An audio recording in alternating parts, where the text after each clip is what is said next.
Smith, ChrisSmith. I am the education manager at the Duke Lemur Center.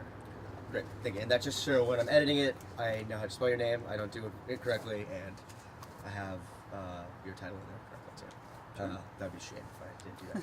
So just first, can I get an idea of who you are? Tell me a little bit about yourself, how you ended up at the Duke Lemur Center, what you've studied in the past that has made you want to pursue this, and just give me a little bit of background about yourself.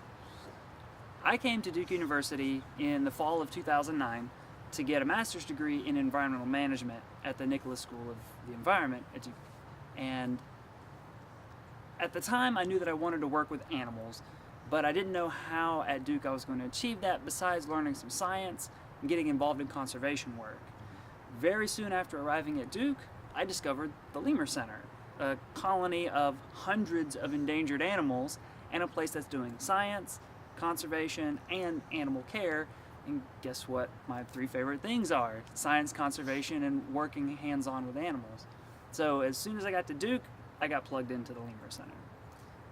And so you've been here at the Lemur Center while you were at the Nichols School as well. Is that correct? I got a work-study job, believe it or not, as a tour guide. So I spent 10, 15 hours a week showing people around the Lemur Center, talking about the animals. I also volunteered in animal care, so I was doing hands-on care, prepping diets, cleaning lemur cages at the same time. Okay. And if you don't mind, I'm just going to do this. Bring this closer a minute. Great answers, and we're just going to, that was perfect, so thank you. And so at your current job, or sorry, before your current job, and tell me like what you were here as that entry level as a graduate student, and clearly you've been here for years since. And so what levels have you gone up with in terms of like in the last few years, what have you done specifically? I started as a work-study tour guide while I was a graduate student. When I finished my degree, I was actually able to take an opportunity as a lemur keeper.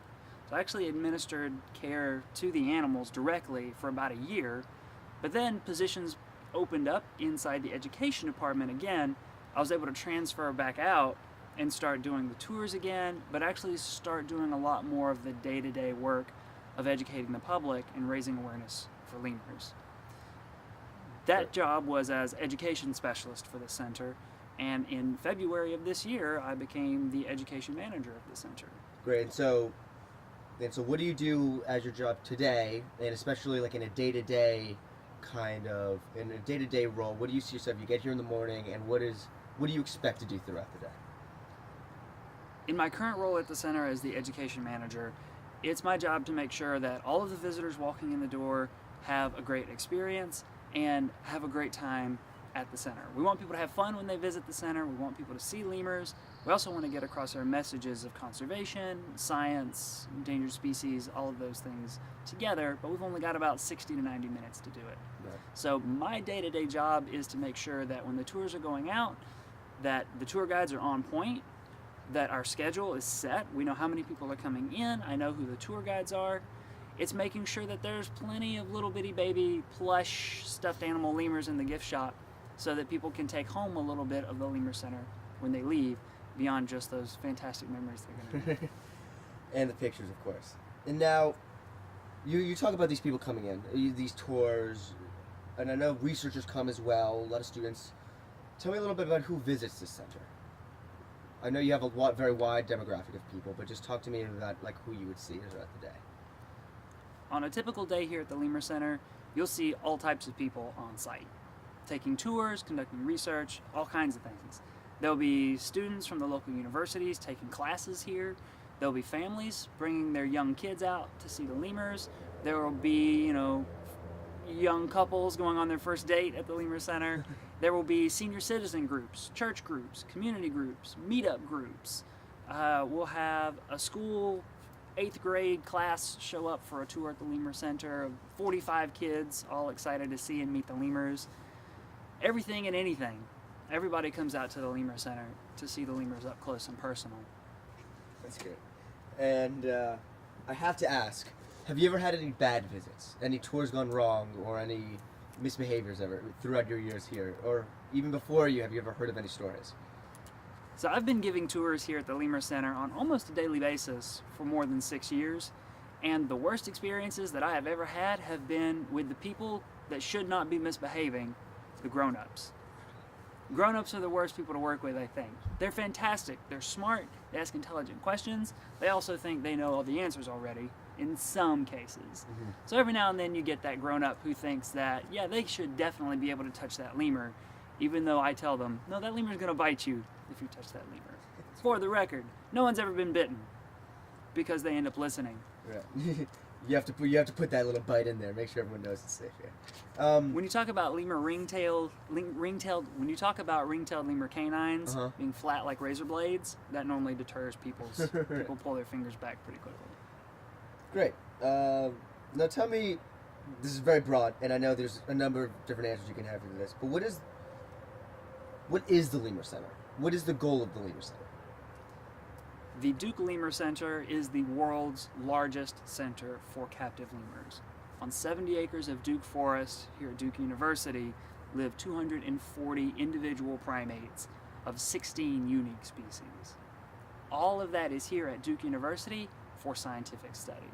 We exist to learn more about lemurs, but we only use methods that don't hurt or harm the animals, so only non-invasive study is allowed here at the Lemur Center. Additionally, lemurs are considered the most threatened group of mammals on planet Earth. 94% of all of the 100 plus lemur species are listed as vulnerable, endangered, or critically endangered. So the Lemur Center has a huge role to play in conservation here through captive breeding and conservation in the lemur's only wild home, Madagascar. We have people that are working here and on that island full time to find ways to learn more about lemurs and protect lemurs for the future. Great. And I'm going to ask a little bit about Madagascar in 1 second, but so I came to Duke not knowing anything about the Lemur Center. I came here because I was pre-med at the beginning and I like political science, so for whatever reason the Lemur Center was not the reason I came to Duke. But then you hear, once you get onto campus, that this is one of the largest in the world, besides Madagascar, of lemurs.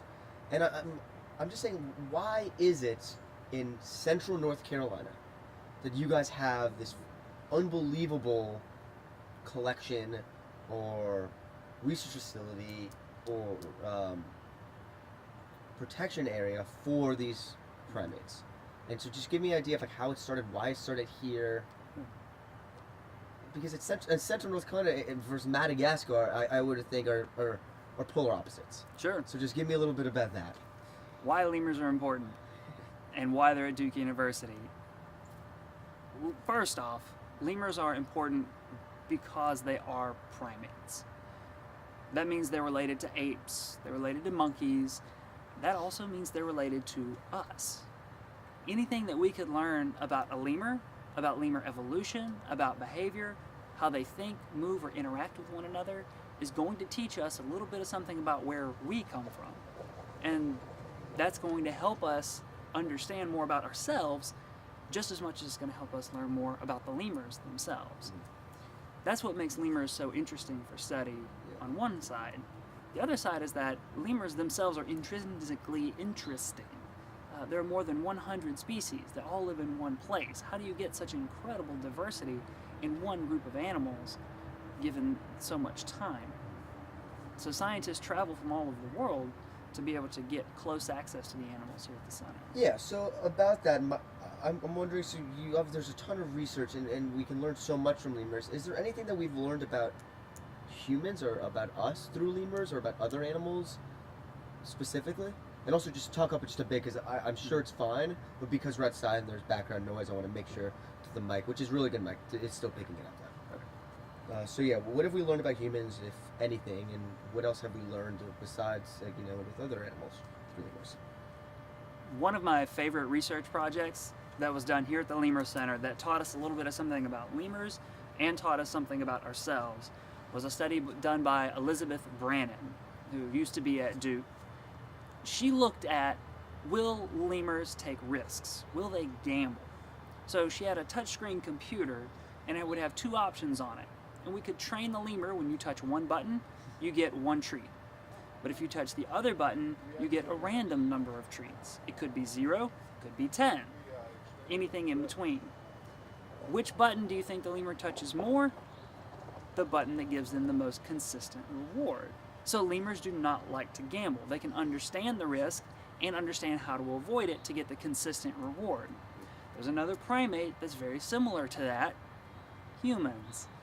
We prefer a consistent option versus gambling, right? Only a few of us spend way too much time in Las Vegas or do things like jump out of airplanes. We don't like to take a lot of risk. Lemurs are nearly 65 million years old in their evolutionary history. So we see in a lemur's brain the beginnings of behaviors that we see in ourselves. Excuse me. It's really interesting, actually. I had no idea that the correlations were so similar. Lemurs also have the ability to count. So numerical cognition is within their wheelhouse. Actually, yeah. They can distinguish. Talk a little bit about other things that would surprise the average person about like the intelligence level of. And so talk about a little bit about counting. If there's anything else, go for it. But reiterate what you just said. Lemurs can count. They can distinguish quantities one from another. They can put them in order. So I can teach a lemur using special training techniques that, 3 is less than 5 and 5 is less than 7. And then I can ask the lemur, what order do all these quantities of things go in? And they can go, 3, 5, 7. And then what we learned is, okay, we can teach them that 3 comes before 5 and 5 comes before 7. The lemur already knows that 3 comes before 7, even though we didn't teach them that relationship. If A equals B and B equals C, then A and C also have something in common. The lemurs understand that even without us teaching them that specifically. So that's a cognitive leap that scientists here in the past didn't think lemurs could actually do until we figured out the right way to ask the questions.